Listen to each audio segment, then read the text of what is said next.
Hello friends, welcome to Pushing Cardboard 37. I have a couple of interviews this time, but a little different than usual fare. The first is with Dan Bullock on behalf of SD HistCon.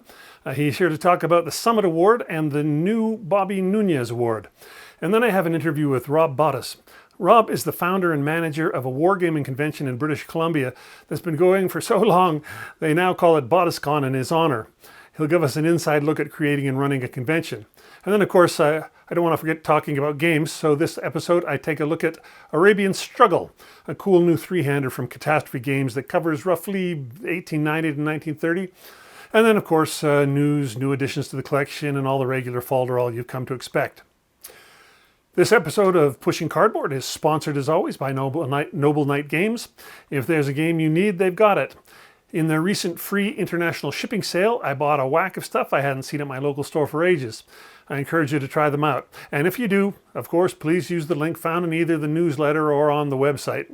Go grab it. That way I'll get a little kickback and be able to feed my addiction. And tell you about it. Hey, we're in this together, right? News. First up, as always, there are links to all the news pieces in the newsletter, so look there if you want more information. Should also be in the show notes on YouTube. First up, there's a new game company starting up. Wharf Rat Games is the brainchild of designers Ryan Heilman and Wes Crawford. Rather than just publishing their own designs, they are actively seeking submissions, so check them out whether you're a designer or a player. My highlights from the latest GMT update. As always, there's too much to mention at all, but here's what caught my eye. Well, sounds like I, Napoleon, is selling like hotcakes. I'm still not much for playing solo games, but this one is pretty compelling. GMT is looking for designers for solo modes for their games. If that interests you, contact Jason Carr if you want to participate or design one. And GMT is now carrying Shakos games. Regular listeners will remember I'm a big fan of their Napoleon 18XX series. Hopefully this will help more people find them. Now shipping from GMT is Next War Iran and Normandy 44. Up next in September is Labyrinth and Red Dust Rebellion. I think that last one's going to be a big one. New to P500 is Stepping into Hell, another volume in the great battles of the American Civil War.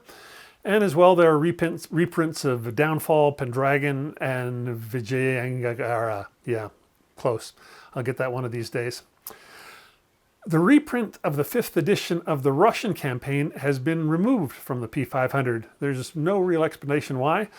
This surprised me as the first printing sold out very quickly. I guess I'm suddenly feeling glad I grabbed a copy while I could. I don't know, maybe John Kranz and John Edwards like the Compass reprint better? I find that hard to believe, but given John Krantz works for Compass, maybe they just wanted to have it in the one place. Anyway, it's too bad we're losing the 5th edition. Hope maybe it'll come out somewhere else. Who knows? The fall weekend at the warehouse will be on October 17th to the 20th, 2024.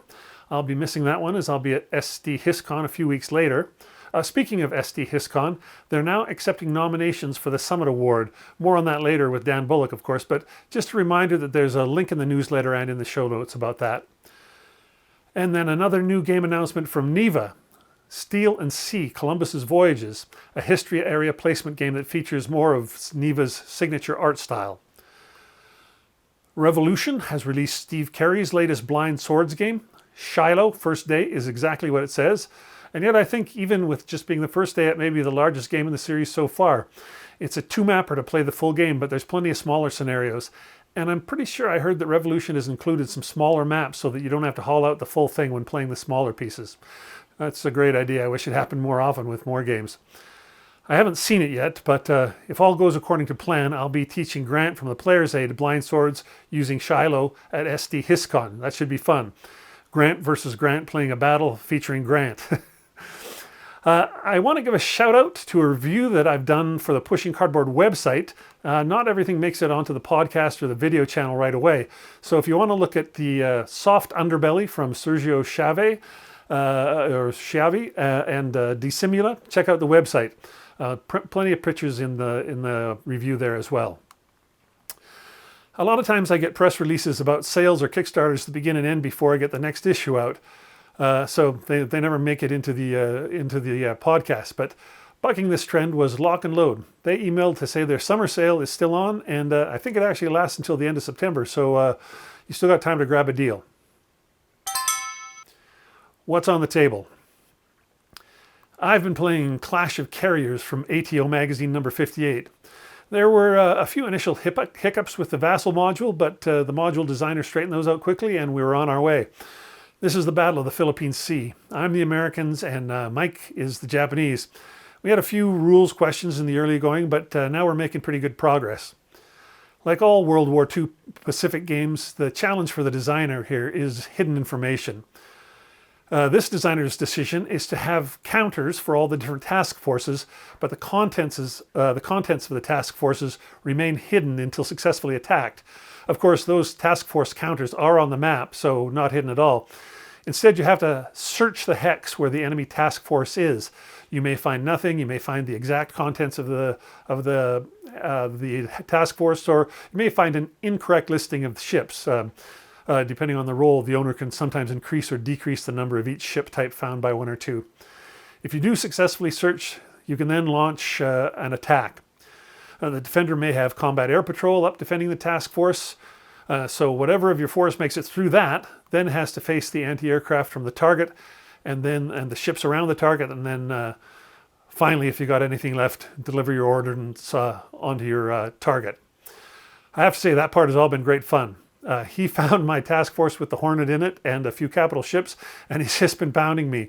My Kappa has been doing a much more successful job than they have a right to, and my AA have done fairly well as well. So I managed to fight off the first wave of attacks with just a couple of hits on the Hornet, but we're right back in the middle of his second attack from a different task force. I'm afraid the Hornet might be the first carrier sunk this fight. Oh, I forgot to mention, it's a chit pull game, and the chits are of each of the task forces. So I did manage to get one of my task forces activated between his attacks, but my search on him was unsuccessful, and then we pulled another of his chits, and hence another task force attacking the Hornet. I'll reserve my ultimate judgment on the game for now, but what I can say is once he launched his first attack, the fun factor suddenly went way up. It'll be interesting to see how the rest of the turn plays out, whether any other task force gets spotted and attacked. New games to the collection. Last episode, this was a very light list. I totally make up for it this time, as this list is huge. Not only did I buy a whack of used games from Noble Knight, I also bought another whack of used games from a Facebook seller. So get a snack, this might take a while. Thunder on the Mississippi, Grant's Vicksburg campaign. This was a pre-order from MMP and it just happened to come in a busy month. The Soft Underbelly, 1943 to 45, ditto, another pre-order. And then Battles for Napoleon, Volume 1, Eylau 1807. My third pre-order that all happened to arrive in this busy month. Okay, here's the first. Oh no, this is one I bought at my local, my friendly local game store. RAF, the Battle of Britain, 1940. After interviewing John Butterfield last year, I thought it was time to make another exception for a solo game, and this came to my mind. My local store had two of them, but one of them had a dinged corner, so that had it for $50 off. I took the dinged one. Appearances to the contrary, I am a player more than a collector. Flat Top and Luftwaffe, the game of aerial combat from Germany. Panzerblitz, these were all part of that big Facebook sale. All three of these were games I'd passed over back when they were new. I had Panzerleader, but never Panzerblitz, and it was only $10, so I couldn't resist. The seller also had Grand Illusion, Mirage of Glory, 1914. It's a Ted Racer World War I game, so worth checking out, I thought. Hellenis, Campaigns of the Peloponnesian War. I've heard mixed things about this game, but it was another case of great price, so worth a look.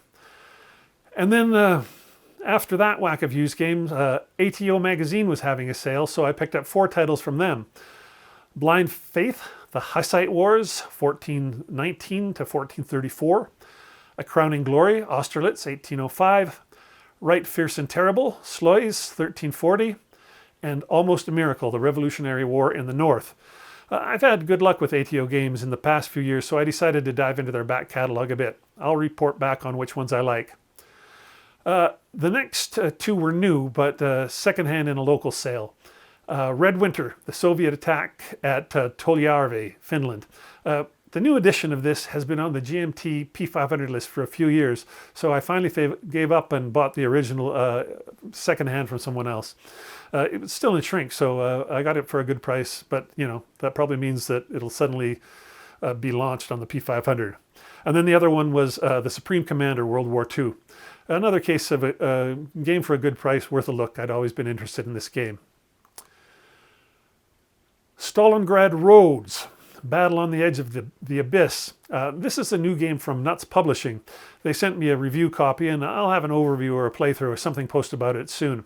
It's a good-looking game, despite the center nibs. And okay, then finally, here are the used games I recently bought on Noble Knight's free shipping sale.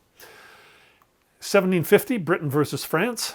This is an interesting-looking game. No maps, no counters, just cards, big cards and little cards.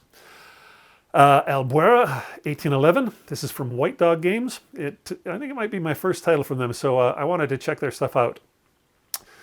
Battles for the Ardennes. This is the old Danny Parker SPI game with 4 battles that can be stitched together. I've never owned it, always wanted it, so here we go. Beyond Waterloo. This is a John Prados ATO game. Blitzkrieg in the West, the German campaign in Western Europe. This is a Joe Miranda game from Canvas Temple. I know nothing from them either, so like White Dog, time to check them out. Night Drop 2, Pegasus Bridge. Well, I jump on Battles Magazine's games whenever they're at a decent price, so that was a no-brainer for me.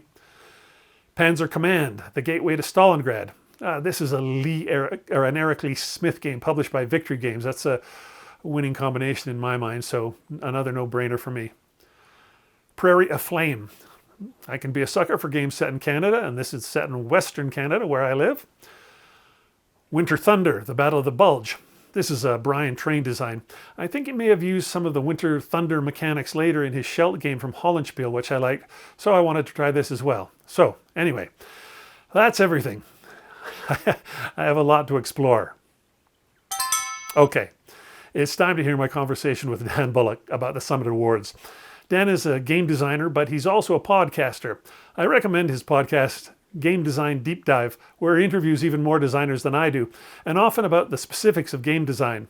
And then as well, he's on the board of SD Hiscon and heads up their Summit Award, which he was here to talk about. Here's our conversation. Hello, I'm here today with Dan Bullock, a noted designer and also a podcaster. How are you doing, Dan?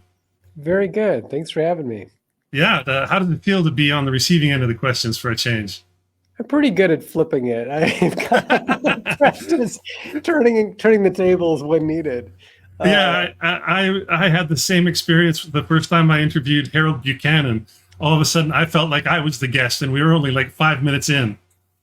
Yeah, absolutely. I like that he basically will just bring up something if he wants to talk about it, and I haven't asked, like, that question's all right, but a better question might be, oh, good. I feel like I'm being taken to school. That's great. Yeah. But that's fine. I learn something every time I talk to him. He's actually tangentially related to what we're talking about today. You've come to talk to me about the Summit Award, which is sponsored by or created by San Diego HistCon. I had a little bit of confusion. I mean, I'm slow on the uptake here, but just in case anybody else has got a little confused, I understand what the Summit Award is. The Zenobia Awards seem to be somewhat similar. Is there any affiliation between the two or a relationship between the two? They're kind of like first cousins in a way. So the Summit Award is an award recognizing a historical game that was published in the previous year that's kind of broadening the hobby a little bit. Right. So what we're looking for is like novel topics, something that's creating like improved accessibility and kind of the wider hobby as well for historical topics. And then sometimes it's just like innovative systems, right? I often point out, one of the first years, like the very first year that we had the award, where we were accepting nominations.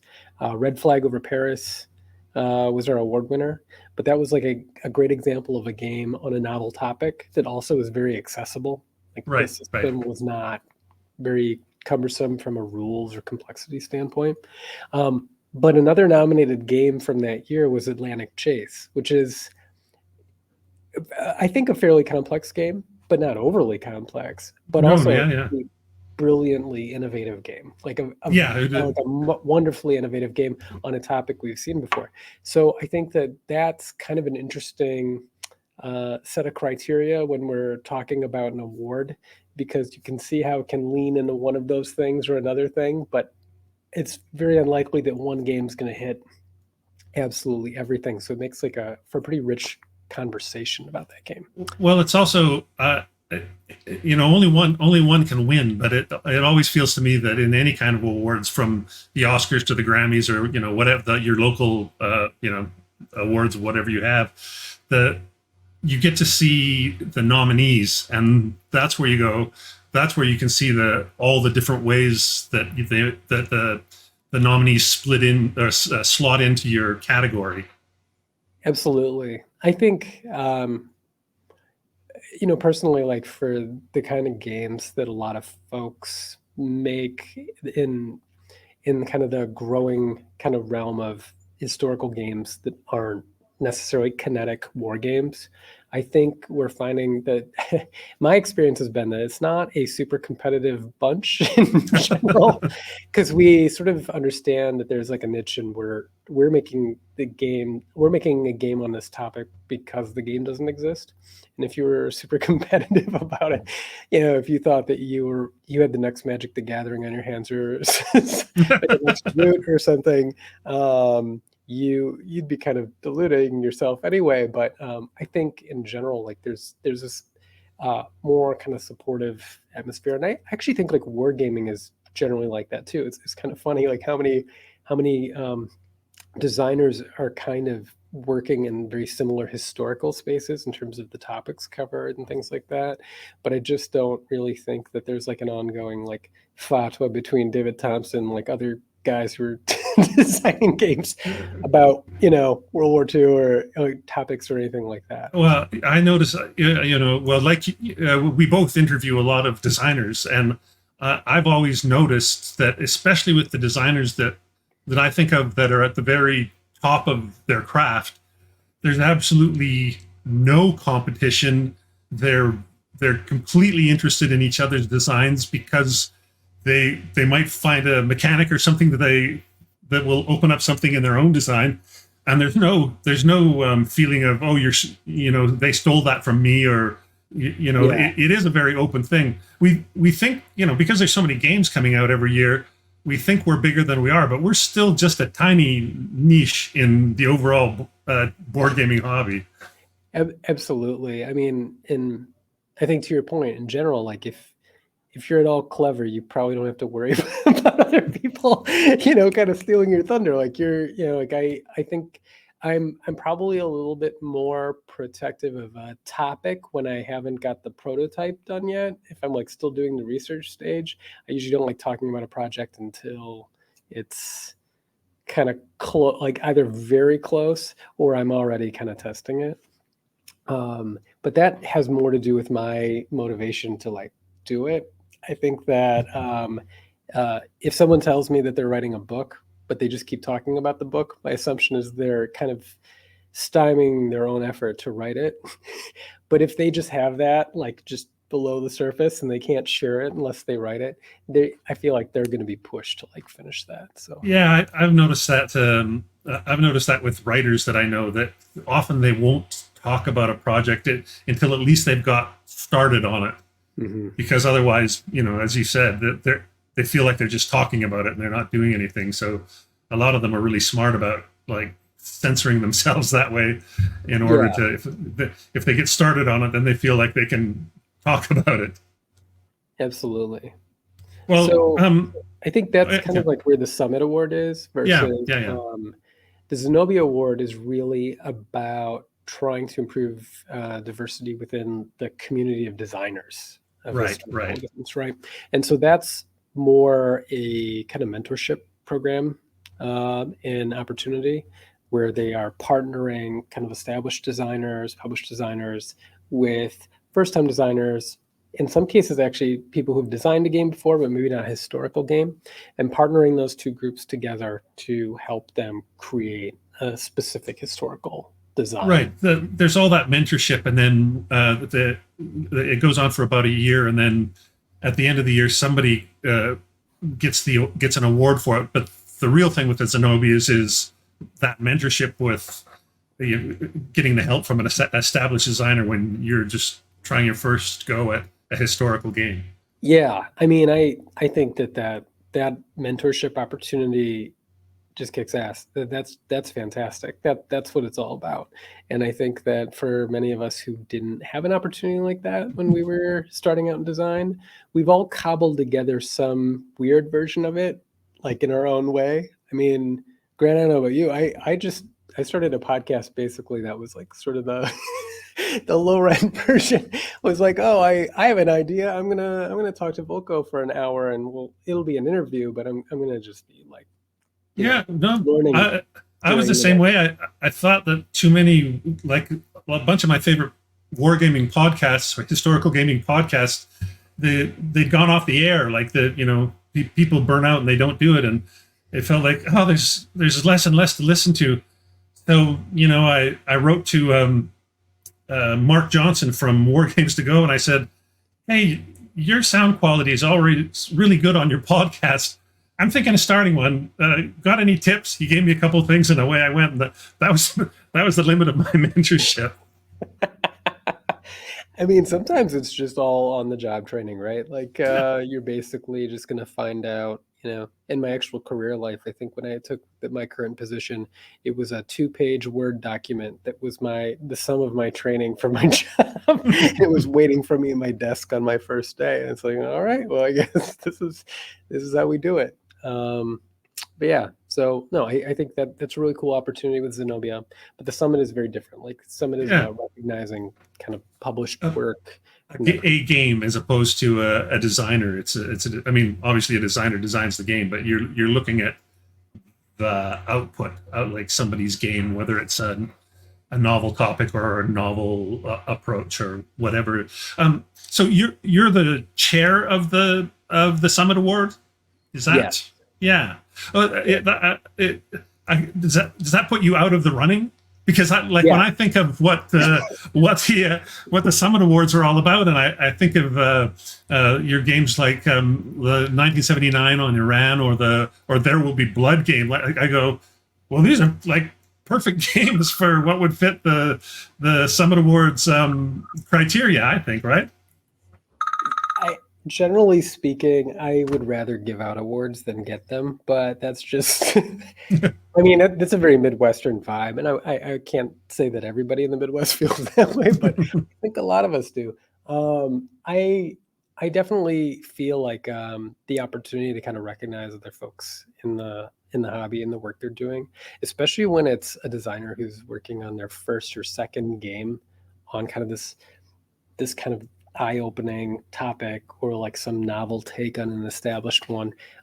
That's really exciting. And I feel maybe this is really conceited in some way because it's not like I'm killing it sales-wise, but I definitely feel as though with my games, it's not like as much of a struggle as it used to be to like get them in front of people or to like have people know about it.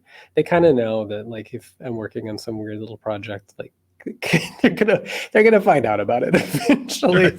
And those who are gonna opt in will self-select in, and those who are not interested will self-select out, and that's perfectly fine. But I think for some of the great games that have come up in the first 2 years of the Summit Award, and I'm very excited to see what gets nominated for 2023 because it was I just think it was a really rich year for like some really great topics. And I don't know what your experience was with the year 2023, but I'm still playing a lot of those games. I'm still like trying to get through a lot of those titles. I'm still getting through some of the 2022 ones. I'm always behind.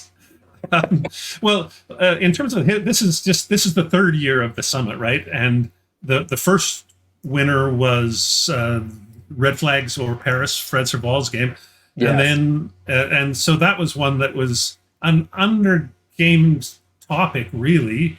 The French, well, Paris just a chunk Commune. of, yeah, Yeah. Paris Commune, not the French Revolution, the Paris Commune, and then, but it also had some, it looks a bit like a regular CDG, but there's a lot going on with that. It had some interesting new mechanics as well.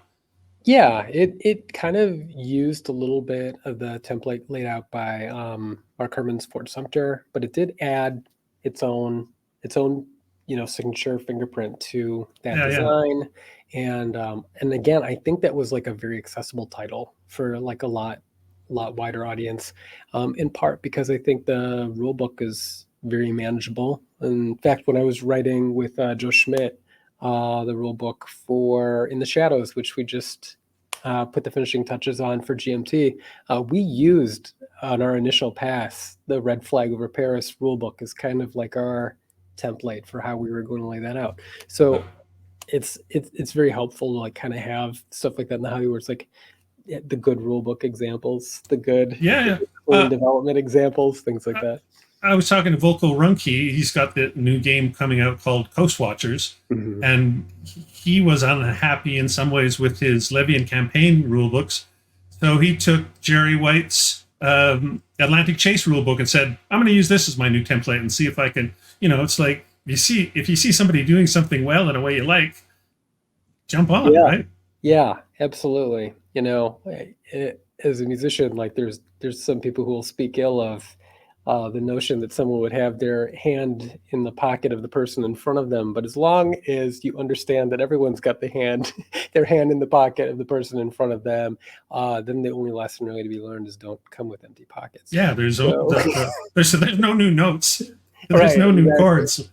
So So the second year's winner was Votes for Women. Tori Brown, yeah. Yeah, And that was yeah. published by Fort Circle. And again, like just criminally under game topic.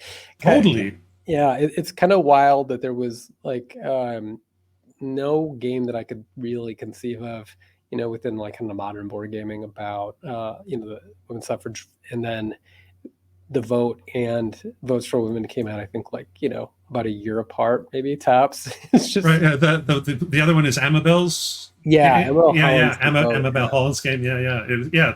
Two came out just like that. Yeah. But still, like, yeah, and again, Totally even under there, game, it's yeah. like, when we even see games that are covering the exact same topic coming out around the same time, I mean, the difference in how you can portray those topics and model them, it's like so stark, and it creates very different player experiences. And again, it kind of dispels this notion that we're gonna be super competitive. Like, I think that, if you're making a game and there's no game currently covering the same topic that you're designing for, there's a part of every designer that wants to get out there first with it. And it's in part because when you design the first game on any topic, you're doing a lot of the heavy lifting because you have no forebear, nothing to model your design on. You're modeling your design completely off of the reading. You're kind of going in somewhat blind. And I think that when these games are kind of done, simultaneously, but independent of one another, it is really fascinating from a player standpoint to like see how different those models can end up looking when they reach application. It also proves the point of like that you don't really have to guard your topic, because two people working on the same topic at the same time come up with completely different games. No, you're right, Grant. I think that sometimes we forget, like when you're designing something, you think that if someone read the same stack of books as you, they're going to somehow come up with the same game. And then you have to remind yourself, mid-project, you're like, no, I'm a weirdo. I'm pretty sure this is going to come out my own uniquely weird way. And that no one is going to do the exact same thing. Everybody's got their own unique weirdness, which is what makes the hobby great, right? And exactly. I don't know, maybe I'd be more inclined if I had a new mechanic or a new way of doing things. I might be more I might protect that a little more, but just the topic, I don't think it's going to hurt anything. I got a few friends who are playwrights, and they never worry about that either, because they go, if there's 8 people writing a new play on the same topic as me, like, how many of us are actually going to finish it? And every play is going to be completely have a completely different take on whatever the topic is. So it's not such a big deal. No, it makes sense. Well, we're talking about the Summit Awards right now because nominations are open, and tell us about the nomination process, because it's an open process. Everybody can participate. Yeah. Yes. So we have a call for public nominations that we're putting out. We've got like a mailing list associated with SD-HISCON, from people who've registered for past events, people who may have received like the conflict of interest scene. It's kind of a growing group. And then we've also got folks who will find the link on social media through shows like Pushing Cardboard, and then they'll be able to participate. But basically what we're looking for is a call for public nominations, and that'll inform one of our 4 nominees for the Summit Award. And then what will happen is, after our public nomination process comes to a close, then our advisory board and our committee will then meet, and we'll convene to basically nominate another 3 games from 2023. And then what will happen is, when we have SD-HISCON in San Diego in November, at the event, what we'd like to do is then try to demo each of the nominated games. That can be a challenge sometimes, because occasionally the designers are not going to be available to come to the con, or maybe we nominate a game and it's a solitaire game, which makes for a weird con experience. But I think that there's ways that we can kind of present on the game, or kind of show people the game, and kind of facilitate. What we want is eyes on everything that gets nominated, right? And it's kind of cool at a live event to be able to direct folks to, hey, come check it out. It's like a little petting zoo for games. This is the stuff from last year in the hobby that we are really intrigued by, and we hope you are too. And we'd like to get, kind of like players to sort of interact with those types of games and see what's kind of coming, and like what the next wave of the hobby looks like. And it is weird to say next wave when you're talking about the year before. But when you do those demos, if you demo the 4 games, and I'm guessing that then the next stage is your committee then picks a winner. Do you take the feedback you get from the people that are playing those games in San Diego? Does that influence you guys at all, or do you watch that to see like how people are getting turned on by what they're playing? I'll be honest, I don't know how much that influences the committee and the board, but it influences me quite a bit. Right. I think, as a designer and as a player, like the experience is a huge part of like what you're trying to kind of foster. And it's hard to see people interacting with a game in a positive way and not be swayed at all by the fact that they're having fun with it. Just like it's very hard to, watch a play test of your baby out there on the table going poorly and not be like, this needs some work. It needs a little more time to bake. So I think having that kind of same disposition, I can't help but apply it to even these games I'm demoing. Last year, Grant, I was demoing Rob Dulesky's Fire and Stone, Siege of Vienna from Capstone. It's just a beautiful game. And I think it's very accessible.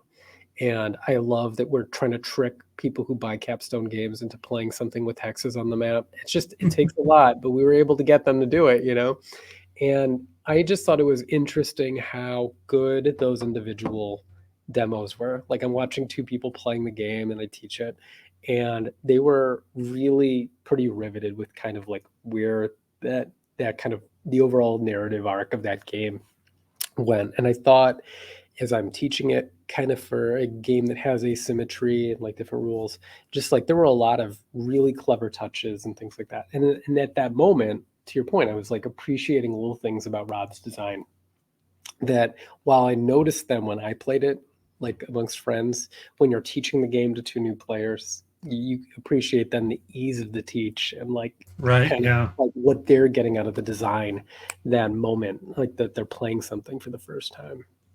San Diego HISCon in the fall, that's ends on November 11th, I think. Yes. So how far after that before you make your decision or My announcement? guess would be probably about a week to a week and a half, Pretty because quick. we need to get it in before the holidays start kicking up, Yeah, and then it's yeah. just going to be too difficult to wrangle everybody together to go over it. But yeah, so that would be the plan, and then we'd announce our winner shortly after. And just to backstep one a bit, when does this call for public nominations? When does it close? If I people want think our to get in plan on would that, be to probably conclude the open nominations at the end of this month. okay, end of September. I'll put a link up with this video and on my website. Well, I've already got an announcement on the website, but I'll try to get the word out for that. The other big thing that's going on with the summits this year is San Diego HISCON has had a tragic loss with the loss of Bobby Nunez, but you have a new award dedicated to him, and near and dear to my heart because it's an award that honors content creation that's related to the hobby. Basically, why don't you tell us about exactly what that is? It's not just podcasts. It's more than that. It covers lots of different types of media. The Bobby Nunez Memorial Award is going to recognize outstanding content. And we wanted to do is, for the type of content that we're looking at, it could be video, it could be a written article, essay, it could be a little series, it could be a podcast. But what we wanted to do was kind of touch on the folks that really invigorate the kind of enthusiasm that we see in the culture surrounding the hobby. So, I think that the games are one thing. When we think about the games and then the history that's being modeled in the games, those things are all great. But there's some really great conversations happening about the contents of the game, the future of the hobby, and also the direction of design, as well as like kind of what the player experiences look like. And while all that stuff seems very artsy fartsy and vague, I think that it's actually contributing to a much more mindful hobby, and kind of some of how intentional some of the content surrounding the hobby. Like when I think about, some of the great interviews that I'll get to listen to, I'm mostly like a written content podcast guy. I know some people are very big on videos and things like that. But there's just a lot of insight you can get into playing the same game on the other side of a great interview with a designer, or even like a fantastic essay or something like by Dan Thoreau, or, like any number of different types of content. And it really speaks to Bobby Nunez's like contribution to as the first editor for Conflict of Interest Scene, which SD Hist was putting out, because it's just the look of it, the professionalism, but also just like the kind of conversations that could foster. Like it was trying to outline sort of like a clarity of purpose and sort of the mission statement of like what we were trying to do with SD Hist and how we wanted people to start engaging with the hobby. And when I met Bobby initially online, and then we ran into him. I met him in person for the first time at Consim World Expo a few years ago, and like just the type of person who like really kind of has this magnetism at the table, like kind of brings people into games, and it's hard not to share his enthusiasm for those things. And so when he and Harold approached me about joining SD Hist, I couldn't say no. Like it's that enthusiasm is very infectious, and I think that that's what we're hoping to kind of cultivate in the people that we ask to participate in the board and the events, and just kind of continuing adding to that kind of gravity that brings more and more people into the hobby. I think the conflicts of interest, the online magazine that he put out, it's a perfect example of it sort of shows what SD Hist is all about, and what these awards are all about. It's not like other websites or online magazines. It has a really particular point of view, which is great. I love it. I also wanted to mention this award. It's like it's not for like a YouTube channel. It'd be for like a specific episode or a Yeah. specific series of episodes, or same thing with a podcast. It would be not for a season of a podcast so much as this episode is the one, or this series of 5 episodes on a particular topic. Yeah. It's that sort of thing. It's not just saying, oh, I think Aardwolf is my favorite channel, or Yeah. or whoever, whoever's your favorite. They'll have It's, to name it's- the specific game he was clipping. The specific That's right. scotch And what he he was drinking. Yes. Yeah, but it is that. It's like to say, Aardwolf did a great episode on this, and I think that's my favorite, or the Player's Aid, or whoever your favorite is. But that's what you're looking for. It's like something more detailed than I really like this guy. Yeah.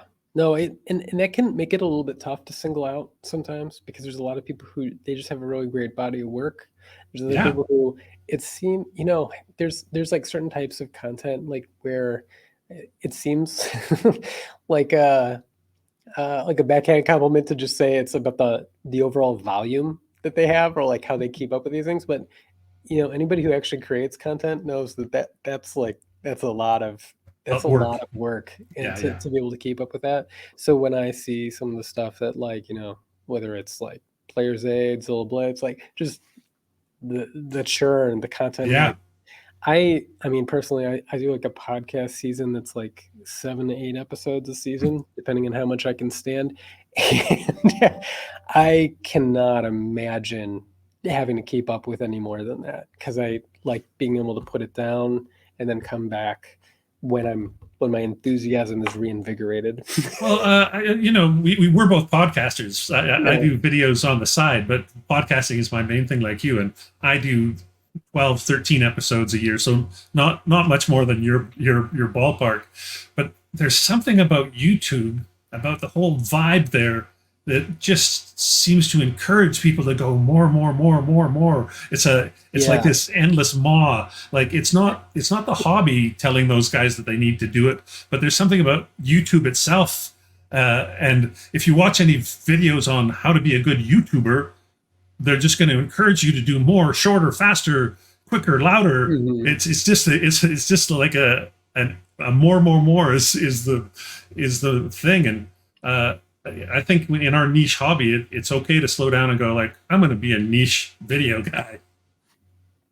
I think picking your spot, everything is about that, right? Like kind of finding like your little unique angle. And that's why, if like you and I were going to interview like John Butterfield in the space of a week, the odds that you and I are going to ask him the same questions, it's too big of a career. It's just too much to cover. There's no way. There's just no way we're going to ask, like, we might have similar questions. And then we don't even know if we're going to get similar answers, because John's pretty, he's pretty swift. He'll like probably just, answer the same question different both times just for his own amusement. That's great. I'm glad you brought him up too, because when you were talking about the things that you were looking for, there was a lot of focus on the future and what's coming up. But some of those interviews, like I did interview John, and perhaps you did too, but to talk about his body of work and his take on the hobby and the hobby's history, I think all of that looking back is a great way to not make mistakes looking forward. Yeah. So those interviews with guys who have been around for quite a while, I find them really valuable. No, it's really interesting anytime you're talking about like design, and especially when I know, like when I get interviewed and someone's asking about like what motivated like some specific mechanism or some element of a design, it's a mashup of a lot of things, right? Some of which you can't really figure out where you got the idea from, but others are very specific. Like, you'll just be like, oh, well, that's actually a little piece of ambush. Like that's like a little bit of ambush in there, or oh, this other thing, that's RAF. And then other things will be something like, oh, that's that clocks is from Blades in the Dark, this RPG. Like you should just like, you pull wide out, but some of it is just like going to be, within that kind of lineage of, it's reverential somewhat to like other wargaming that's already been done and other historical games that have already been made, obviously, right? And yeah, I don't know. And it's like, interesting. You know, I interviewed last month Yoni Goldstein. He's doing this game on Chicago '68 on the Yeah. DNC, right? Yeah, cool. Cool. It's a really cool topic, but it was like wild to me, you know, like at a certain point, like we were just talking about Dunnigan for like a little Right. bit, right? It's just like I just love that guy's been in the hobby for such a short period of time, and he found his way to Dunnigan like right away. Right. Yeah. It's just great, and I think that's kind of like the interesting thing about the kind of contributions that folks make to this hobby, both as like content creator. You know, like one of the first things that I watched on Players Aid, I think years ago, was like it was about Ranger. It was like not even about some new game at all. It was just like, oh, I can't find much on this. Hey, it's Ranger. Here's something. You know, and it's cool because then later on I like buy like, you know, the Dune War for Arrakis game because I just want to play with my nephews or something, and they're doing an unboxing. It's like, all right, I'll have this on the background while I'm, you know, punching and doing some stuff. So yeah, that cool like kind of cyclical nature of the hobby and how we're all kind of informing what we do, and especially to include Bobby's award with the summit is just very natural, makes complete sense to me because content creators really are what generate the discussion that drives the hobby. And like when I think of what got me into design, it's like two things. It's like it's I have to credit like Twilight Struggle, like Jason and Ananda's game for being a big part of what got me back into gaming. But then the other thing is this woman, Myrna McCammon, she wrote an article for Kill Screen, which was like an online zine about video gaming, and they sometimes touch on tabletop. But she wrote this article about A Distant Plane in Churchill, and it was about history is being covered when we make a historical game. And that's what got me to create that first design and really think about like, hey, like if I were going to make a game about North Korea, whose point of view would be modeled in it? You know what I mean? Or who would be the focus point? And I think other designers, when I talk to folks who are working on their first designs at these conventions, whether I'm out in DC or San Diego, like they're talking about the conversations that are starting on these channels, on those essays, and these articles, and these reviews. And so I think that's really germane to like everything that we're trying to do. It's still very important. Well, and we shouldn't leave off, you know, you talk about the written word, the online blogs or websites, as well as the magazines. All that stuff's really, really important. I've got feedback on. I get feedback sometimes in terms of videos where somebody will say to me, "Hey, I'm interested in this topic, but do you just have a transcript of this or something? Because like I can read it faster than you can say it, and I can't. I don't have time to listen to you talk about it." And it's like, yeah, I dig that because in general, I'd rather read something than watch it too, if I could, quite often. So I'm trying to put out more written content, but it's hard. But it's great that that's being included because there's definitely a segment of gamers and people interested that are like, oh, I just want to read it. I can skim it. I can that's the way I like things, right?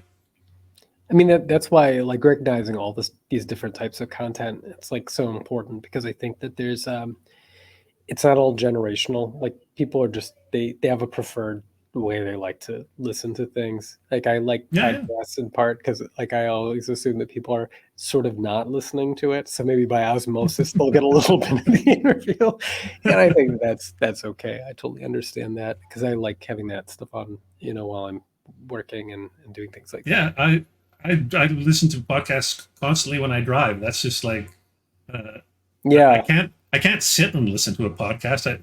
I have trouble sitting and watching a video. It's, you know, it's like when I'm taking that information in, I like to be doing something physical at the same time, whether it's riding a bike or mowing the lawn or driving the car, right?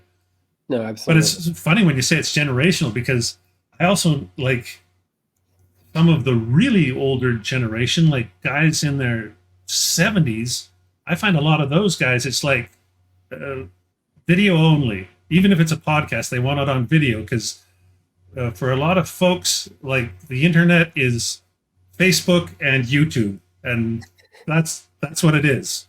Yeah. So it's generational in a weird way that comes back and bites itself on the tail again. It's also it's tough to imagine people who can do everything well. Like, I mean, personally, like I don't, I don't really do video content because I just don't want to. Yeah, sure. I mean, it's like, oh, that I'm gonna have to get a camera and I'm gonna have to do this thing. And I'm gonna have to do that also. Like if I did some, and then I've got half the people I interview were like, please don't put me on camera. It's like, oh, okay, so that's easy to manage, right? But I think about like, there's not a lot of people who like they would write outstanding content and then they're also going to do a great on-air interview, and like they're just different skills. And it's great when someone can do like two of the three things, but almost no one can do like all three. I remember being blown away the first time I read like some review that like Bruce Garrick had like written up for this game, and then I remembered his podcast, and then watching that video segment on Dien Bien Phu Final Gamble, which is classic. That's what got me to buy that game. But it's just like he did all these things and they're all great. Like they're all just excellent. Yeah, but he's also like he's like, that's the dude that's the brain surgeon, right? Or the this is a bright guy here. He's like, yeah. I kind of go, what can't he do? Yeah, but I mean, I work with like oncologists every single day, and there's a bunch of them that I wouldn't trust to order lunch, let alone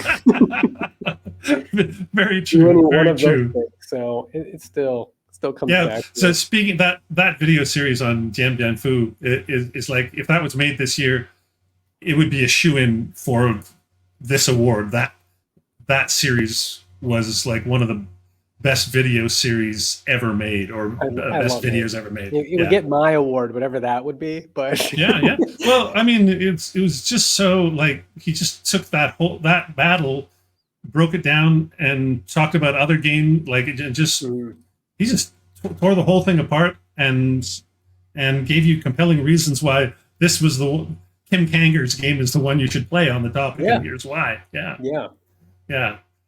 Well, I think. Well, I guess the other thing I should ask. So, if people are nominating, they go to the same webpage to nominate a game for the Summit Award, and at the end of that page is where they could nominate a piece of content for the Bobby Nunez Award, right? Yeah, and honestly, it's not. I think on our survey we didn't phrase it as though it was about calling for a nomination for that award, but we did want the folks who were responding to the survey to highlight like something that they've read, in the past year, or some bit of content that they wanted, that they felt needed a little more recognition, or they felt like was really outstanding in some way. Yeah. And maybe all that'll come out of that is that we'll just have like a lot of cool things to link to and reshare with other people and kind of broaden its reach. But that's kind of the goal overall for the award, is to kind of spread the reach of some of this content. And how will are you going to actually give an award to one of them? Like, what's the process for that? I think that's still, for that nomination process, that's going to be when we convene with the board, and we will go over what the respondents have kind of offered us as well and kind of directed our attention to. But for that one, I have a feeling that there's going to be a bit more input probably from the public response than just, with the game nominations for Summit. It's like the people get one for sure, kind of lock in, and then we can kind of, as the board and the advisory committee kind of convene, we're able to actually try to pull something out. So it's not just the game with the biggest publisher and the best distribution is the one that's going to get the nominated game necessarily. I mean, those games are going to get nominated or like suggested a lot. I mean, that's just how that works. But you want to be able to highlight games that are a little bit challenging, a little bit difficult, or maybe just have smaller publishers, less marketing, less maybe the production value isn't as consistent with the kind of VUCAs and the GMTs of the world and things like that. It's a tough break, but there were a lot of 2023 releases that I thought were pretty outstanding. I'm not going to name any because I don't want to set my thumb on the scale, but I people are going to get to see a lot of these things in San Diego in November and hear about them in the coming weeks. So I'm excited about it. Well, that's great. I think we probably talked about everything we need to talk about the Summit Awards and the Bobby Nunez Award. Is there anything else you wanted to get out there before we wrap things up?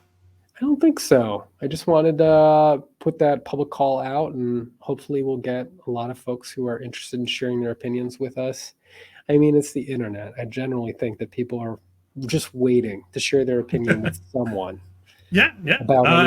I put a nomination in for the Summit Award, and I put a non-pushing cardboard recommendation in for the Bobby Nunez. It's super easy to do. If you've got something on your mind, I encourage everybody to go to the webpage and do it, because it takes under 5 minutes. It takes 3 minutes to fill out the little form and submit it. It's great.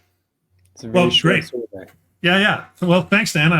It's been great to have you on. We'll have to talk again another time about your actual games rather than this other thing you do. But I look forward to seeing who the nominees are. I'm gonna be down in San Diego, and I'll see you there, and I'll see what the 4 nominees turn out to be.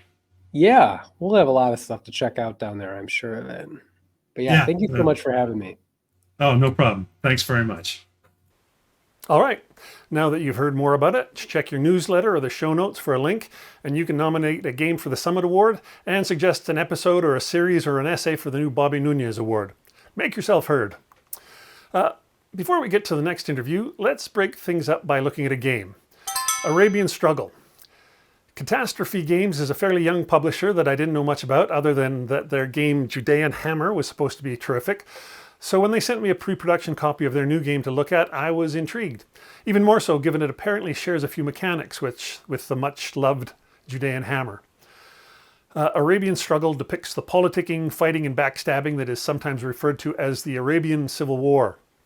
Civil war might not be the exact word we want here, as we're talking about a whole region where the borders were constantly shifting, and also included a huge amount of outside colonial influence, first from the Ottomans and then the British and others. The map runs from Transjordan and Iraq at the top to Yemen at the bottom. It's divided into 9 regions, 10 really, but 9 that are playable and scoreable. And each region is further subdivided into 3 to 6 areas. Dominating a region by controlling the most of its populated areas is the main way to score points. Okay, so what is the period we're talking about here? The game is divided into 3 segments: pre-World War I, World War I, and post-World War I. The pre-World War I segment represents roughly 1890 to 1914, when the Ottomans were still a dominant colonial power. The House of Rashid, the House of Saud, and the Hashemite Kingdom were all jostling both to drive out the Ottomans, but also to become the dominant power in the region. Those are our factions in the game. It's a 3-player game, each taking one of the Hashemites, the Rashidi, or the Saudis. The Ottomans and the British are also represented, but they are non-player empires to be used or disposed of as each faction sees fit and is able. The second segment of the game is World War II, and this is where the British show up in force, ruining everybody's plans. And then the final segment of the game goes roughly from 1919 until roughly 1930. Historically, the Saudis, of course, were the ultimate victors and consolidated the Kingdom of Saudi Arabia in 1932. Arabian Struggle is a card-driven game. In each of the 3 eras, each faction is given 6 cards, so we will see 18 cards played each era. After each era, there's a tabulation of victory points. One faction may earn VPs in the first era for dominating a region on the map, but then in the next era, a different faction may dominate and score for that same region. That doesn't take away from the points awarded for the first era. If any faction makes it to 12 victory points before the end of the game, they are the immediate winner, or if a single faction manages to capture 4 specific locales, same thing, immediate winner. If no one wins outright that way, then the faction with the highest victory point total at the end of the game wins. The cards are much like many CDGs you may have played. They have ops points in the top and an event in the center. The event is either neutral or belongs to one of the 3 factions. You can play your own cards for either the ops points or the event, but if you want to play a card for ops points that has an opponent's event on it, like many games, that opponent can then choose to play that event. You get to decide if they do play the event before or after you use the ops points, though, so you get a little bit of wiggle room. There's a twist here, though. If a card is used for its event, it is removed from the game, not put in the discard pile to be reused. The reason you may not want to use your event has to do with the final bit of info on the cards. Along the bottom, there are icons for the 3 factions and the 2 colonial powers, along with a number beside each icon. These numbers are used in battle, so if your opponent plays one of your event cards for ops points, you may not want to use it for its event. You may want to keep the card in circulation if it has high points for you and low points for the others. The events are colorful and give us a way to know a little bit more of the conflict in that we're gaming here. They grant temporary bonuses or add units or remove units, things you're familiar with from other CDGs. All the sorts of things that make a game a little spicy. I should also mention that many of the card events are only playable in certain eras, so sometimes you can get away with playing an opponent's card without worry if it's dated for the wrong era. When it's your turn to play, if you don't play a card for its event, you can use it for its ops points or to try to gain influence at the tribal conference. This tribal conference mechanic, it can only be done once per faction per era, and it's a bit of a sub-game. At the end of each era, the faction with the most tribal conference points gets 1 extra VP. But apart from events, ops points are the main drivers of the game.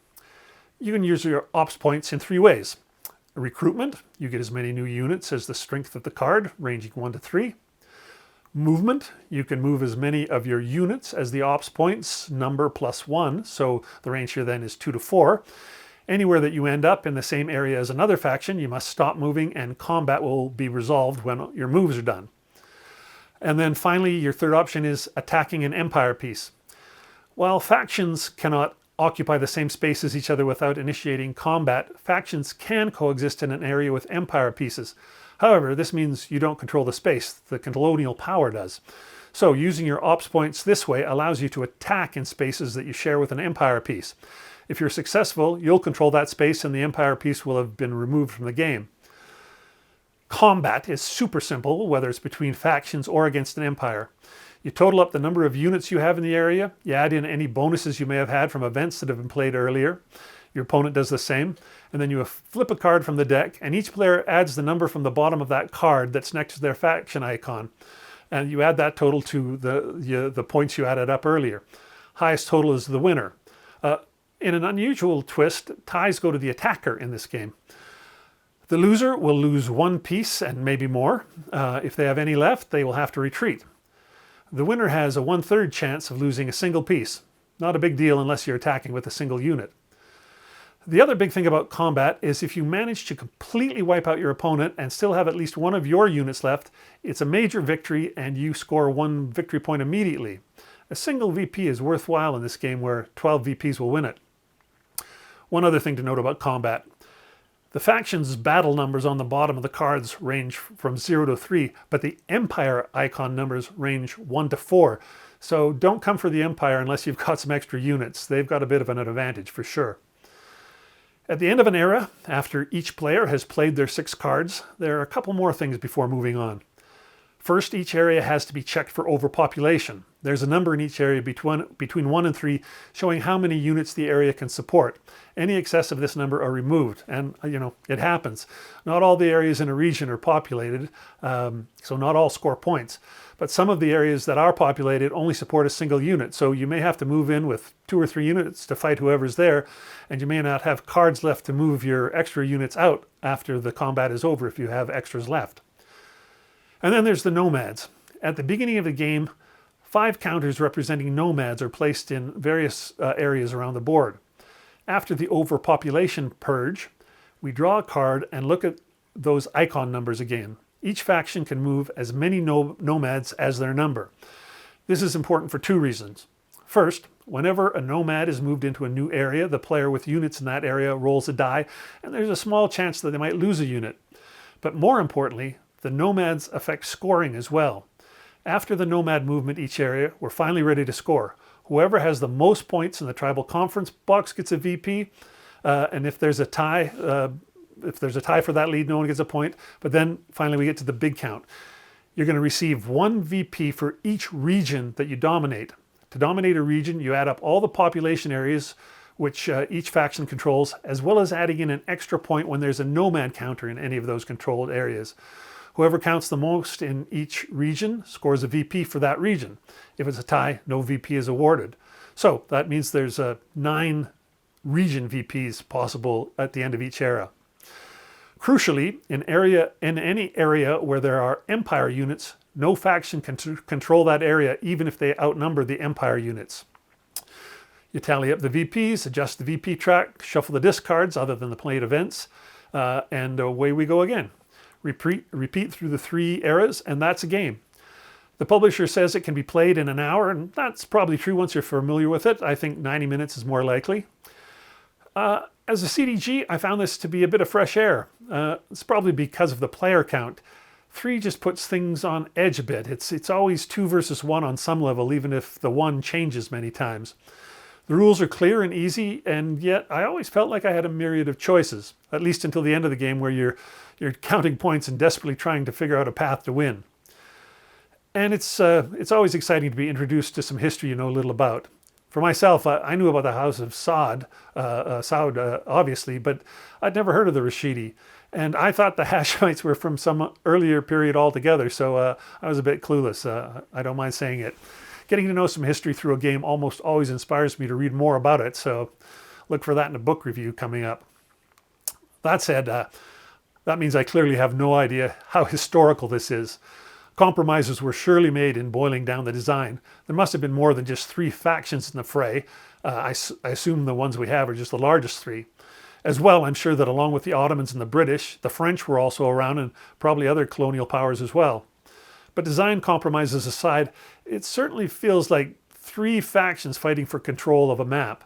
The old proverbial knife fight in a phone booth, as there's nowhere to hide and no approach to battle. You're right in it. You start on top of one another from the get-go. It was fantastic fun. Oh, and I almost forgot, it is a 3-player game. There is a 2-player mode where the Rashidi are played automatically. I haven't tried it. I imagine it would change the dynamics of the game pretty much by removing the 2 players ganging up a 1, but it's good to know that it's there for those who are determined to play it even if only 2-handed.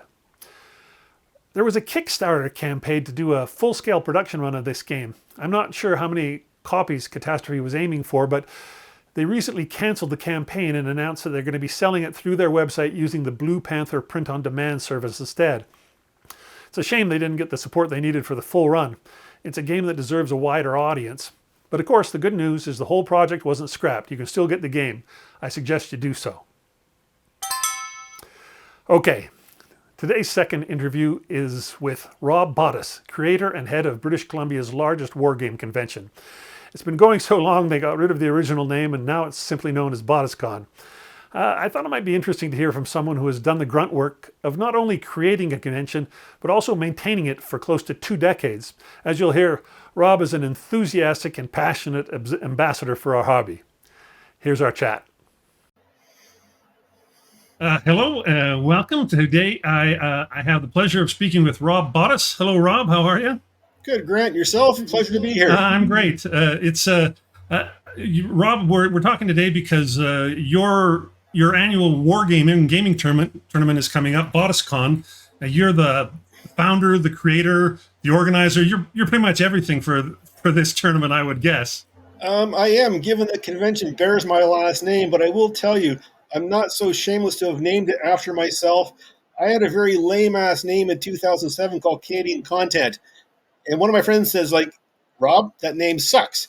And suddenly 31 guys are chanting my last name, and I'm like, so what my last name it is, and it's stuck. So I'm either famous or infamous. I don't know which. It's not. It doesn't feel like vanity to me. It feels like a small reward for all the work it takes to keep pulling this thing off year after year. How many years has it been now? This year will mark the 18th year. Now, granted, in 2020, due to the pandemic, we didn't host the event, but we've been running since 2007, so this is our 18th year. And and for up until about 2015, 2014, I did it all myself. But then my friends were seeing that I wasn't getting to play games anymore. And they're like, Rob, you're the host. You need to play games. What can we do to help out? And because of my Tourette's, I'm a bit of a control freak. I have control issues, so it was really hard to let go and let people help me. But now I have some great staff that help out, and it's I get to play games, and in addition to being a host, I get to roll dice, talk to people, and have fun. But it is a labor of love. I mean, the stuff that goes. It used to take about a month to put the convention together, but it's morphed into all year long. I'm always thinking about what can I do to improve things, what can I do to get the word out, to make it a quality event that people want to be at for the hobby. How many people show up now compared to when you started out? What's the So I growth? started out with 32 people back in 2007, and every year I picked up about 10% growth. So we were at 32, then we were in our 40s, we were 50s. Well, this year for the last I'd say 4 years we've been 100 plus, and this year I have 128 people registered for the convention. And what counting my staff, we're almost at 140, and that's from all over British Columbia, Vancouver Island. I get people from Calgary, Edmonton. I've had people from as far away as Ottawa and Lowell, Massachusetts, and Jacksonville, Florida, flying for the convention. We had a guy from Sweden once, but he happened to be in Cologne at the time for family business, and he heard about the convention and came down. But I can still say I had a guy from Sweden. Yeah, for sure. So just for folks who don't know, this your convention takes place in New Westminster, BC, Yeah, which is next door to Vancouver. yep, the Royal If you City. want to think of it in a big way, it's basically a Vancouver convention. Yep, and Yeah, yeah, I mean it's Vancouver based. Like I said, but we get people from all over the area, which is great. Because I've been fortunate that I've been to other people's conventions, and apparently I'm a people person, and I can talk to people, and I've learned a little bit about salesmanship. So they like if you offer a quality product, they will come, and I treat people like I want to be treated, and I make sure they all have a good time. So it's working so far. well, it sounds excellent. What you said you got about 140 people now. Do you have a cap on how many tickets you can sell to the event?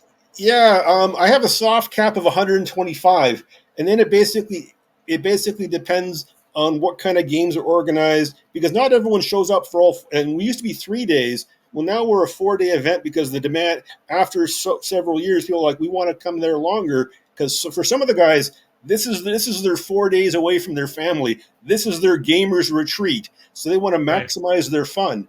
Um, and it used to be we were all just war gamers, but now I would say we're about 75% war games, 25% non-war games. So maybe some Euros, maybe some miniatures. This year we have one or two guys running some role-playing games. Um, we have guys, we have couples, we have families. Our youngest attendee was, I think, 12 years old a couple of years ago. And, Mason showed up, and it's like he found his tribe. He's like, Mom, I want to come back next year. And Mason's been at Botoscon for, I think, 3 years running now. Loves it. Because if you don't get younger people and other people in the door, as you and I both know, we're going to gray out. And I mean, since I started the event, I've already had 6 of my friends pass away Right. that you Yeah. that Yeah. used to come to the convention. So I mean, we're all going to kick the bucket at some time. So if we don't find a way to bring new people in the door, we're going to die out. Well, I was looking at your website and the schedule of events, and yeah, it looks like you have it's over half war games, but you have a fair number of fantasy or science fiction games, Yep. Red Death Rebellion, things like that going on as well, Yeah. right? And there's a great crossover. So there's guys that will they only play ASL. That's all they're there for. And there's guys that only play Hex Encounter. But there's other people there. They'll play some Hex Encounter war games. They might play a Euro or what they would call Ameritrash. But it's a great crossover. And the beauty of it, some of the people that were only playing Euros they're now actually playing some war games. So it's Right, great, right. you know. Do you, But I do you, started out because in Vancouver, we had a science fiction convention, we had a miniatures convention. There was no wargaming convention in Vancouver, and I've been to other conventions, but nobody wanted to organize one. And then finally, one of my friends says, if you organize it, I'll come. And you know how there's always that in high school, there was that one cool kid. If that kid was coming to your party, suddenly it was cool to go to. And then people are on board and they're coming to your event. Well, that person was my friend Art Brochet. And in the space of a month and a half, I put the first convention together. and 32 people showed up. Right. And then a buddy of mine who plays ASL, he told his ASL friends, we don't have to rent our own space. Rob will provide the space where we can play ASL. And suddenly I had 10 or 15 ASL guys showing up on a regular basis, which really helped cover the costs. Yeah, absolutely. Well, looking at your schedule, you have a lot of scheduled events. How much? What would you say the proportion of scheduled play versus open gaming is? I would say at least 75 to 80% is scheduled, because a lot of these guys, they already know what they want to play a year ahead of time. And because they only have so much limited time, they want to maximize their gaming time. So they're scheduling what they want to play. Now, there's other guys that they don't like to plan. They want to show up and play. There's always some free tables available. But priority, though, unfortunately, is given to guys that schedule events, because that's also the way my brain works. I mean, like, I have Tourette's, a little bit of OCD. I like order and I like structure. And if you're going to come to the event, I don't want someone to show up that wants to play a game and not be able to get into the game. So I always encourage people, have a plan, but be open to trying something new. Like, I have a couple of friends that they're running either light war games or light Euro games, and it's a drop in, drop out. So if you show up and you don't know anybody, there's still a chance to get into something. And I mean, I'll introduce people. I'll pimp them out to my friends so they get to play something. And in 17 years, no one's ever said, I want my money back. I had a bad time. They've made new friends. They've made new gaming connections, and they've had an enjoyable weekend. Well, it looks like, looking at your schedule, there looks like there's several games too that are, there's plenty of games that are 2-player games or 4-player games or whatever, but there's a handful of games where it's like, well, we could take 5, we could take 3, we could take 9. There, you've got some flexibility there for people who aren't as scheduled as you are. And some of the guys are quite willing to teach. Other guys are like, they'll put on the schedule, you must have experience or knowledge of the rules. But I always encourage people, if there's a new player that wants to sit down, this is a potential person that's going to keep coming back. Let's be welcoming, because we are all ambassadors of this hobby. And if we want people to support our hobby, we have to be a bit accommodating to the new people. Well, absolutely. The conventions are one of the best ways to get new people interested. Totally. I think they can be a little daunting to walk into the first time, especially if you're going yourself, not with a buddy. That's tricky. How do you make those people feel okay? I was one of those people. So I was part of a local gaming group, and the entire group would go down to this convention in Washington State, but they were playing a game I didn't want to play, and I didn't know anybody, so I never went. So I took out a wargaming singles ad for the convention, and somebody answered my ad, and we ended up playing Down in Flames by GMT, and Ralph Shelton, he's now the designer for Men of Iron. Well, I met Ralph at Dragonflight in 2004, and we became fast friends as a result of him answering my wargaming singles ad. But I mean, if someone shows up and I don't know them or they don't know me, I'll take time out of what I'm doing, and I'll walk around. I'll show them what's going on. I'll introduce them to people, and people have said, Rob, I really appreciated how you took the time to make me feel welcome, because also it's my last name on the convention, and you've got to be a good host, and I do my best to be a good host. Well, you host 4 or 5 games during the weekend as well, right? Yeah, I finally get to play games, which is great. Right. But just because I'm on the schedule, I may have to step away. And so people that schedule games with me, there's always a caveat. I might get pulled away to deal with something, so please bear with me. Of course. The scheduled games, if I look at Jared Parker has a game of Medieval scheduled, and it's 3 to 6.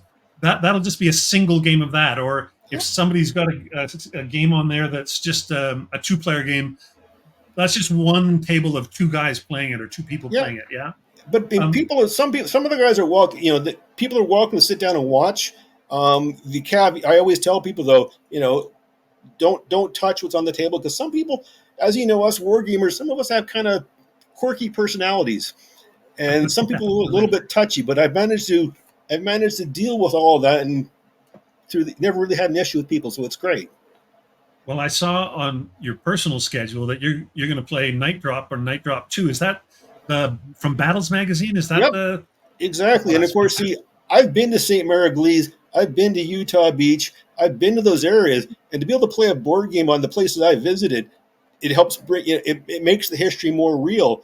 And these are games that I've wanted to play for a while. I've had no one to play them with, so I've started using Bottoscon as a way to get games off my playlist.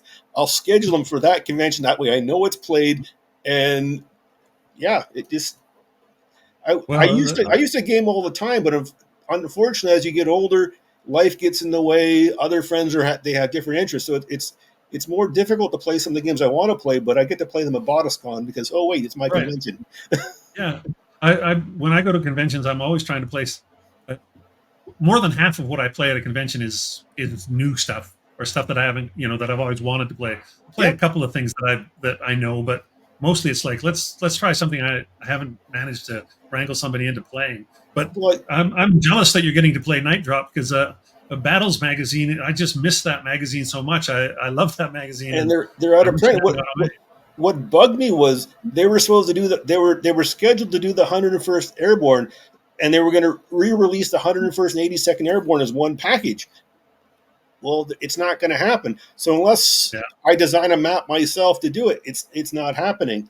And they also did one on the Canadian, where the third British dropped. That design I wasn't as happy with because I kind of felt they kind of slighted the Canadians. Because that's one of my little foibles. It's like, don't mess with the Canucks. We did good things. Yeah, I think all of us Canadians are a bit like that. Yeah. Um, But so what even- conventions? So you're in Edmonton. So what conventions do you go to? Oh, I go south. I go down to GMT West once I've or been there twice a a year, couple times. and I go to San Diego HistCon. Which was it? That's Harold Buchanan, right?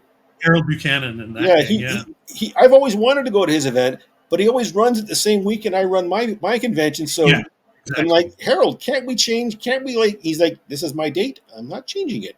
Okay. Yeah, So you no, can have the I have Americans, I'll have the Canadians, and people in Washington State can either go north or south. I hope to get down to the one in Tempe sometime too. The Quantum Expo, I've been Yeah. twice.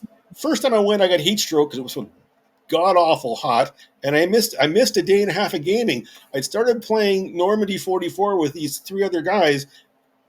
I got sick, puked my guts out. I came back the next day to find out that my airborne were cut off, and my partner had basically used the airborne to attack us into a loss. So, and I'm like, but things happen, things happen. Yeah, But yeah.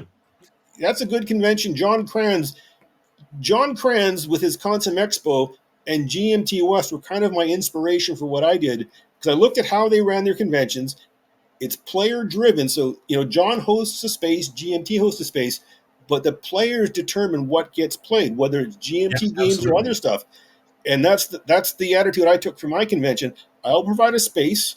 I might have some rules you have to follow, but you play what you want to play. And I always joked, no Pokemon, Pikachu, or Magic the Gathering. Otherwise, it's good. Fair enough. Well, but you do a little more than just gaming there. You have some guest speakers. I was really jealous when you told me about this year's speaker. This is my first year. So for years ago, my friend Stephen Newberger, of course, is from Canada Simulations. He was like, well, Rob, I could give a lecture. And I'm like, Stephen, I really appreciate it. But I think most of the guys, they just want a game. They don't want to take time out for lectures. But this year, I'd met Mark Zolke a few years ago, and I'm always trying to do something value added. And this year, it just happened that his schedule and my schedule worked out. And Mark, he gave me a deal on a speaking rate. So because the convention's it's at a point where I have the excess funds within my budget, so I was able to pay to bring Mark over. I'm putting him up in a hotel, buying his food, and paying his speaking fee. But it's just a value added event. But also I did it as a way of, because I'm running it Wednesday, it's a way maybe to encourage people to come into town a day earlier, which benefits the hotel where I run the event. I never studied marketing. I had a degree in history, but I know a little bit about business. Well, and what a great guy to pick for your first speaker. I've read 3 or 4 of his books. He's No, He's easily the sort of the go-to guy for Canadian military history right now. very much so. I mean, like I've read Terry Kopp, and of course, they all took their inspiration from Terry Kopp, but I find Terry a little dry. But Mark's books are very highly readable, and because he initially set out, he was talking to actual veterans. Like his Italian series, there were a lot of Italian vets still around. By the time he got to Normandy, not so many vets, so he had to rely on more, anecdotal and other sources. But his books are, you can see yourself there. And I've used his books for when I've actually visited Normandy to find stuff. And Right. with Mark, you can email the guy. Like I was trying to find where a certain Victoria Cross winner earned his, won the Victoria Cross. He was able to give me the GPS locations, and I was able to find it. You know, Oh, nice. and Mark, yeah, Uh, the other guy I like is Mark Milner with his Stopping the Panzers. Have you read Stopping the Panzers yet? I haven't. No. You have to read it I'll because check for it out. years the Americans and the Brits were like, yeah, the Canadians were tactically inept and relied too much on artillery, and the SS kicked their ass. Well, you read Mark Milner's book, and it's yeah, we didn't get our ass kicked. We stopped them. We were fought out, but the plan always was we were never going to Caen. That's Third British. Our job was to cut the Caen Bayou Highway and prepare for the armored counterattack, which we knew was coming. The Canadians had twice the artillery support of any other division in D-Day, and there was a reason for that because it was our job from the very beginning of the planning of D-Day that we would defeat the German Panzer counterattack, and we did. And it gives me an Uh, inordinate amount of pride knowing that we did this. I just wish more people knew what we did. yeah. Yeah. Well, that's what happens when you're a smaller country. My reading of Canadian military history goes back so that most of the earliest books I was reading was Jack Granatstein because he was, if you go back to the 80s and 90s, there Yep. weren't a lot of guys doing this stuff. And he was the official historian of the Canadian Army, and I don't, as good as he was, I don't think he did us any favors. Like when some of his account of the Normandy campaign, you know, very short, and I mean Yeah. we did more than people think we did, and it's time that Well, and those stories came to light. and they are for sure. Um, the other thing you've got going on, I see Brian Train's coming back, so you've got some demos coming. Do you have any other designers coming, or Yeah, Jeffrey Phipps. Now he designed that game on Gallipoli that GMT published. He's got a yeah, game on Mons, and he actually play tested that at Bottoscon.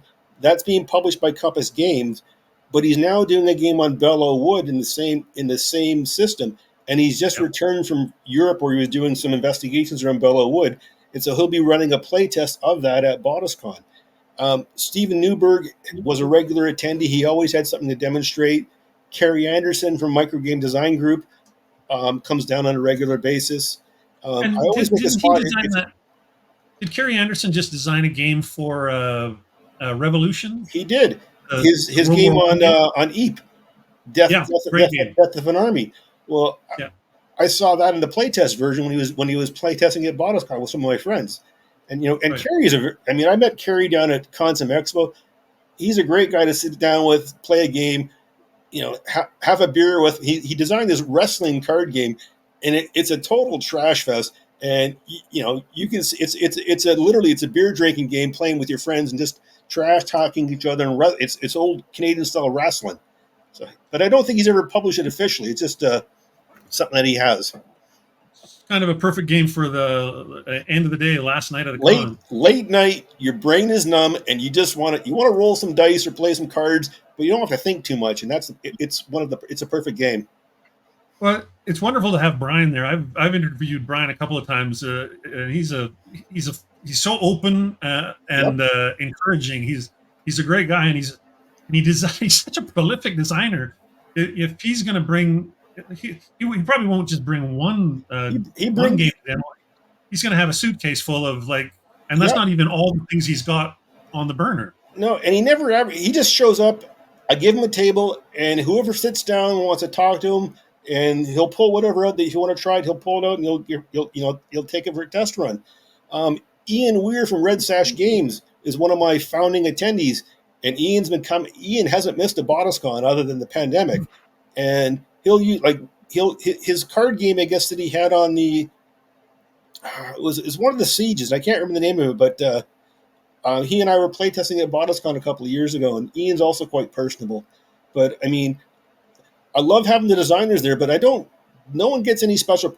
Everyone's treated equally. So just because you're a designer doesn't mean you get any. Like, they pay the same price as a regular person to be there. But I offer them the space, and I'll let people know they're there because it's their way of getting their product seen and getting the word out. That's how you generate I'm buzz. sure they get a little bit of playtesting in as well. Like, it's always great to have fresh eyes when you Exactly. have a group of playtesters. Sometimes you need fresh playtesters. Well, sometimes I had a friend of mine. He sat down with Ian, and he had it was a game on the Lace Wars, but it had to do with all these various families, whatever. And within 30 minutes of playing the game, my friend Rick says, "This is broken." And Ian was like, "What do you mean it's broken?" He's like, "It doesn't work." And so Ian went back, did some more work, and I don't think the game has been published yet. But do you think Ian eventually agreed with him that it was broken? And yes, I think he did, but he didn't appreciate hearing it was broken. But that's what that happens sometimes, because as the designer, the rules make sense to you. The real test is hand the rules off and the game off to some people at a convention. I'm going to be over there. You go play there, and can you play the game with as it's intended without my having to get you through it? And if you can, then the designer has succeeded. If you can't, you got to go back to the drawing table. Also, as a designer, if you're going to ask for feedback, you got to take the crunchy with the smooth. Oh, exactly. But it's great that everyone's very relaxed at the convention. As I always joked, no a-holes allowed. I don't know if you have to edit that out. No, not at all. We can swear all we want here. Great. So you've got the convention to a great place. You got about 125 to 140 people, depending on the flow. And for the first year now, you've got you're bringing in a guest speaker. What are your plans moving forward? Do you feel like you get even bigger, or do you feel like you're kind of at the sweet spot now? I like the size that I have. It's manageable now. Unfortunately, when we located to this location, we lost about 1,500 square feet of space. So that's also why I had to introduce a cap, because our previous location we had over 4,000 square feet of space. This hotel is smaller, but one of my friends described the convention as a boutique event. We don't try to be something that we're not, and I don't want to put on any airs. So far, the last 2 years I've had a waiting list, but invariably somebody will cancel and people on the waiting list get in. So I've never really had to turn anybody away. And if someone wants to come to the convention, if they're struggling financially, I've comped passes left and right to get people in the door. I always tell them, if I comp your pass this year, plan for next year. But if you got a problem next year, let me know ahead of time. We can work something out because I know the guy in charge. Right. I find like 120 is a sweet spot for a convention for me. When the really big ones, it's just like, they're a bit overwhelming. Yep, they can be. But my problem was when we got to about 75 people, I knew everybody in the room. Once you start getting more than 75, I'm like, please make sure we're in your name tag because I don't want to say, hey, you. But I mean, what's funny is that people will remember me. And I'm like, how? And of course, I'm the convention director. I feel bad when I can't remember someone's name. But it happens either with age or because if you don't see people on a regular basis, you're going to forget who they are. Unfortunately, I'll recognize the face, but I might not recognize the name. Yeah, well, same here, and it gets even worse now that I've had people. I had somebody come up to me at a convention recently and say, "I recognize your voice. I listen to your podcast," and it's like, well, good. How are you doing? What's your name? I have, Yeah, the camera. Or I've had people walk up and said, and they're like, "Oh," I was like, "Was I nice to this person?" They're like, "Oh no, of course you were nice to me, Rob."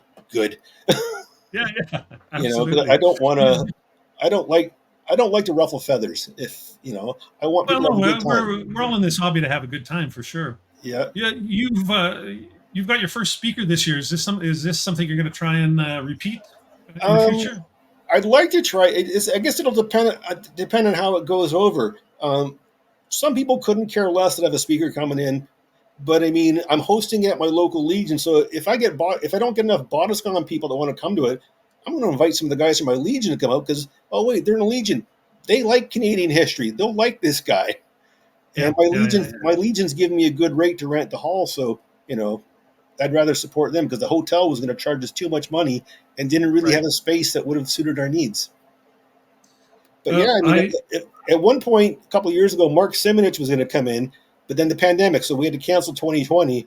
And now Mark, who's a good friend of mine, he doesn't go to many conventions anymore. So I kind of missed the opportunity to have him come north of the border. But I got a buddy. Yeah, I saw him at GMT West last time and spoke with him there. But I think that's about the only place he goes. And well, you know him. He's the kind of guy. If for anybody who doesn't know him, he's so low key. Even though he's a tall man, he could still like move in and out of a space without you even knowing. He's just like he moves like like the wind or something. Yeah. So I met Mark, I want to say 2009, and that's when I'd heard about. Like, he was already running these he calls them Band of Gamers tours. So he was taking people to Normandy, to the Bulge, and I'm like, I want to go, and he's like, well, you should come. So I went on his tour in 2010, and we were in Arnhem, we were in the Hurtgen Forest, we were on the Somme, we were in Verdun. Great tour. And at the end of the tour, Mark is like, Rob, you're really good at talking to people. You should think about running one of your own tours. And of course, me never having done it, I was like, I don't know. So in 2013, he and I co-ran a tour of Normandy where, he basically planned the itinerary, but I was responsible. I mean, I would have to talk to people, and I drafted our itinerary from when we went to Dieppe. So Dieppe was my day where I got to explain about Dieppe to a whole bunch of Americans that really weren't aware of what happened at Dieppe. And then based on the success of that tour, I felt I had the confidence. I mean, I've run tours in 2017 in Northwest Europe. I've been back to Normandy in 2019. Just last year, we were in the Scheldt and on Hell's Highway. And this coming October, I'm taking some friends on a tour of the Western Front in like Verdun, the Somme, and such areas. So it kind of dovetails with Bottoscon because you're seeing the history of what you read about and what you've gamed about. Well, I didn't know that Mark did those tours, and in some way I'm surprised because he doesn't. I'm not surprised yet. He gave you the tap to speak because he doesn't really like to speak all that much. No, we would show up at a place. Like, we'd stop like on Mark's tours. He'll take you to the places, but he expects you to have general knowledge of where you're going. And if someone on the tour knows more than someone else, they're welcome to talk to the group. Like, we showed up at one place and Mark's like, yeah, that's where the engineers blew up that bridge. Okay, do you want to share a bit more? And then my friend Mark Merritt said, well, no, this is who these engineers were, and they did this and they did that. And Mark he's very laid back. His tours, like, they sell out. Like, he doesn't really have to advertise because he has people that have been on multiple tours of his.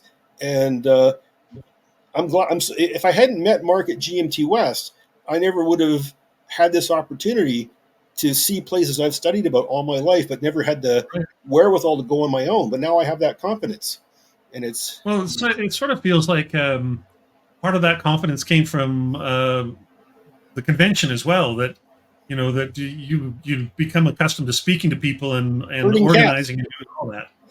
And it's actually dovetailed. Like, I was a scout leader for 16 years before. Like, I was organizing scout camps and such before I started doing this. I left scouting after 16 years, and now I've been running a convention for 18 years, talking to people. And then I've run for elected office. I've run for elected office 3 times.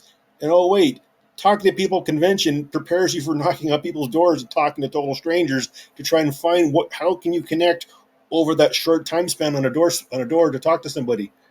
And I'll get elected one of these days, maybe. Yeah. It's not. A lot of time in Canadian politics, it's not about the candidate; it's about the party, right? And it's you can be in a tough riding. Like my son does the same thing as you. He's not running, but he door knocks, and he didn't win, but he learned a lot, and it was a great experience for him. And he's going to go out the next time and try and turn Yeah. it around. And yeah, I mean, for me, after knocking on doors, like I've talked to some people from both extremes in Calgary. And after doing that, and at one point they sent me out to Drumheller to try and collect signatures for a candidate. I can knock on any door in British Columbia, and I will never get the reactions I got in Alberta. But for me, my passion is at the civic level, and in my particular municipality, there's no parties. You have to be able to work with Right. everybody because Yeah. you may have a different philosophical ideology, but at the end of the day, you want safe communities, you want water, you want a clean environment. So it's how do you have those conversations to get to the point that you both want to achieve? And Yeah. that's No, what I really like about civic politics. You have to be able to talk to everybody and I find love common civic ground. politics because they're non-party. It's really funny when people will vote for an idea and then they'll find out that the person that they voted for actually, if they had a party, it wouldn't be the one that you liked. But you go, yeah, but I like what they're into, so Yeah, it's great. There's no party labels. Anyway, we should yeah, leave that exactly. leave that We're aside. going down a rabbit hole as I was telling you Yeah, ahead of yeah, that time. happens. It happens to me too. No problem. I think we've covered everything. But if there's anything else you want to talk about before we wrap up, let me know. I think we've really covered the. I think I got a good idea of what the convention looks like now. Yeah. The one thing is, so people always ask when it is. I've always run it the weekend after Remembrance Day, but if Remembrance Day falls on a Monday, I will run it the weekend prior, so that way I get a 4-day weekend. But there's never any gaming because for me, November 11th, it's about honoring our veterans. I go to the cenotaph, I go to my Legion, I help serve food to what veterans we have left. But yeah, I don't want to take away. I don't want to have to make people make a choice between Remembrance Day or the convention. That's a choice I never want to force people to make Yeah. because Remembrance Day is Remembrance Day, and our vets deserve the honor and recognition that they so rightly earned. So anybody who doesn't know, then they can write it into their calendar. It's always the week after Remembrance Day, unless Yeah. it falls on a Monday. Exactly, unless it falls on a Monday. And the only thing I mean, anyone ever has any questions, they can always contact me. I'm on Facebook. I've never turned anybody away. I've had friends that want to start up their own convention. I'm happy. I've always shared the information. Some people, they're very, they keep their numbers to themselves. They don't want to discuss their whatever. I'm an open book. You want to know how much I charge, what my budget is. I tell people that stuff. Yeah, I Because think nobody's in this to make a buck or anything. So we no, might as well share all the information so that more people can do it, and we can all enjoy the hobby even more. exactly. We're seeing that with some publishers now too. Kevin Bertram with Fort Circle Games. He started his own publishing company, and every year he just publishes his complete financials and says, this is where we made mistakes, this is where we improved, and this is how much it all cost us. And it doesn't hurt him to do it. And if somebody else was going to become a publisher, that's probably some really valuable information for them. Yeah, I guess the only thing I would do is I should put a shout out. My friend Jeff Newell runs Game On. That's always in February in Bellevue. My friend William Schoenfeld has started up a convention called Game More that takes place down in Oregon. He's having trouble getting dates, but his is a smaller convention, but it's all war games. My friend Dan Carey has Puget Con, and of course, you're in Calgary. You must know some of the guys that go to the military museum because I guess there's a Oh yeah. weekend of gaming at the military. Like, oh, what's William? His last name escapes me. He's one of my. I've been at his house in Calgary, and I'm having a brain fart moment. But there's guys. There's guys from Calgary Maybe that come or down. something like that. But yeah, Yeah. I used to run the ASL Oh, club here, and we would sometimes we would have our meetings at the military museum. It was fantastic. Will Burton. Will Burton, yeah, Yeah, you know him? I totally know him. Yeah. A couple months ago, I was over at his house playing Panzer North Africa. Yeah. So when I was in Calgary in 2023, on the one day off I had from the knocking on doors, he had me over for dinner and we were playing Fires of Midway. It's a game I'd always wanted to play, but if so, by being there, I got to play it with him, and then we played it at Bottoscon the following fall, which is great. Will is a really happy gamer these days because he's recently retired, so he's got plenty of time in the daytime to play. The one you mentioned in Oregon, is that in Portland? No, it's I think it's in the Willamette Valley. It's not. It's kind of out in the middle. I don't want to say in the middle of nowhere, but it's not near. It's not near Portland. You got to go a little further south into Oregon. Okay. But if you look up Game More, Will's event is going to be in April.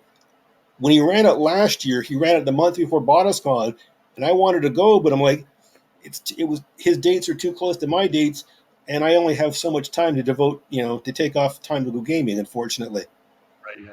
But this has been a fantastic hobby. I mean, I got into the hobby in 1977 when I was 9 years old. We moved, so I took a year and a half off the hobby because I didn't know anybody. But then when I'm in grade 6, I meet another kid who has a subscription to Aries magazine of strategy and tactics, and it's been no turning back since then. And I've made some of my best friendships with this hobby. I met people in California that I'm welcome to stay at their homes. And we come from all backgrounds, but our love of the hobby is what brings us together. And for the most part, we're able to overcome our differences and focus on what really unites us, which is our board games. It's a great way to spend time. I totally agree. There's something about this hobby where nobody talks about politics or religion at conventions. We talk about history and we talk about games, and that's what we're there to do. Exactly. I mean, I remember I was dating, my fiance was from Vietnam, and she never really appreciated my hobby. And she came out one year to my convention, and she looked around and she's like, "Rob, all these people, they pay you money to be here?" I'm like, "Well, yeah." She goes, "Oh, gaming, good." But I mean, I eventually, I got her to start playing King of Tokyo, and myself, her son, and her, we had some great times playing King of Tokyo, and it was a great way for her to practice her English. I mean, it's a great way to practice your social skills, mathematics, diplomacy, leadership, team building. Our hobby has it all. Yeah, I agree. Well, that's a good note to wrap it up on. It's been great finally to me. We've talked a little bit online, but it's great to finally see your face and meet you. I wish you all the best. And I will have to try to do better to look at your podcast. But I mean, it's about supporting the hobby, and you're doing great work. You're doing great work yourself, getting word out there to fellow Canadians and any North Americans who are checking in as well. And if you want to come down to Bottoscon one of these years, just give me a shout. You're always welcome. I'm in the next 2 or 3 years. I've got to make it out because it's Yeah, and I mean, why wouldn't I? Will's come down, I think, 2 years or 3 years in a row now. So he flies in.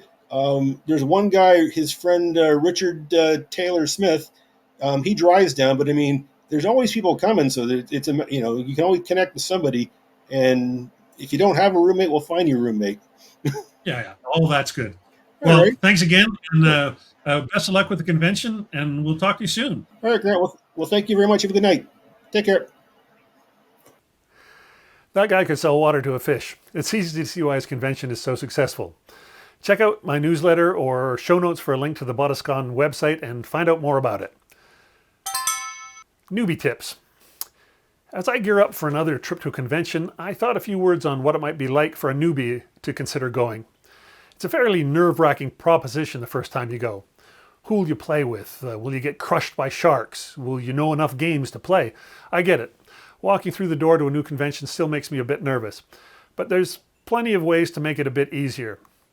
First up, no, you're not going to get sharked. Conventions are places where new players are always welcome.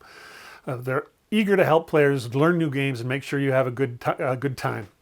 They want you to become a long-term attendee of their convention, and they want you to be a long-term member of the hobby.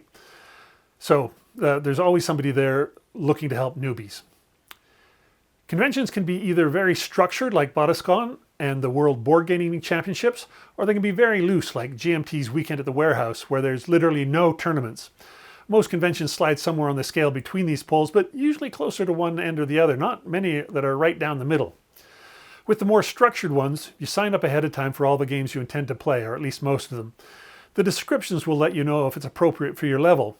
At World Board Gaming Championships, you probably don't want to sign up for some of the hotly contested tourneys if you're worried about getting your butt kicked or getting sharked, but there's always tournaments where it's explicitly stated that they're happy to teach and happy to have new players. With the less structured conventions, there's more open gaming. That means people just play whatever they want with each other. If you're worried about finding games, though, there's often a message board or a Discord server or some other way for attendees to meet each other ahead of time. You can post what you'd like to play or respond to others' posts if what they're offering sounds good to you, and then you just decide on a time ahead of time when you're going to play that particular game. I've met dozens of new friends this way, and I've never had a bad experience. And I've never hooked up with someone who's interested in winning at all costs. I'm sure those guys exist, but I guess they're probably more likely to go to the structured conventions where there's tournaments specifically designed for that kind of ultra-competitive play. As well, many conventions will have designers eager to show their latest designs, either still in testing or newly published. They're usually very willing to teach new players their game, and that's a great way to play something new with no pressure to be good at it or to be an expert about it. And there are almost always multiplayer games going on that need just one more player because someone didn't show up or someone dropped out. They'll be grateful to have you. For many players, conventions are the only time they get to play these big 5, 6 or bigger games. So, all that to say, if you're shy or anxious, I get it. That's me as well. Despite doing this podcast, at heart, I'm a fairly shy person. But every convention I've attended has made me feel welcome and in my tribe within the first 30 minutes. Give it a go if you have an opportunity. Parting shots. Are you a counter clipper? Man, some folks have really strong opinions about this subject. I was thinking about this as my Oregon Laminations Deluxe clipper gave up the ghost recently, and I had to decide if I wanted to replace it. I did end up replacing it. In fact, this time I got both a 2mm and a 3mm unit, but I might have gone the other way. I don't clip every game I get. I tend to clip them if I know I'm going to have a face-to-face game with it, or sometimes I clip it because the corners are just too shaggy and it bugs me even if playing solo. But sometimes the counters are so well cut that there's almost no counter nibs and no corner nibs, and I don't feel the need to clip. I do like the look of cut corners, but man, it's a lot of work for some of those larger games. How do you feel about it? There's a poll question up on the website if you want to weigh in, or let me know via the forums or the comment sections on the website as well. I had thought that more people were counter clippers than not, but I'm starting to think it's closer to 50-50, so let me know. Thanks again to those who have become supporters of Pushing Cardboard. If you'd like to become a supporter, there are links on the website, or you can join through my YouTube channel. And thanks as well to those who take the time to use my affiliate link when shopping at Noble Knight Games. I really appreciate it. Special thanks to my patrons David S. and Michael S., my first 2 monthly patrons, and to the supporter who recently sent me a generous donation without announcing it, accompanied by a simple note that said, "Love your podcast and enjoy listening, want to keep it going." Much appreciated. I mean, if I don't hear back on the website, this is the best way to hear back. I can't say how surprised I was. Thanks very much. Well, that's it for another episode of Pushing Cardboard. If you're watching this on YouTube, please like and subscribe and whatever else they let you do there. If you're listening on the podcast, look for the newsletter with links to everything I've talked about today. And until next time, keep pushing that cardboard.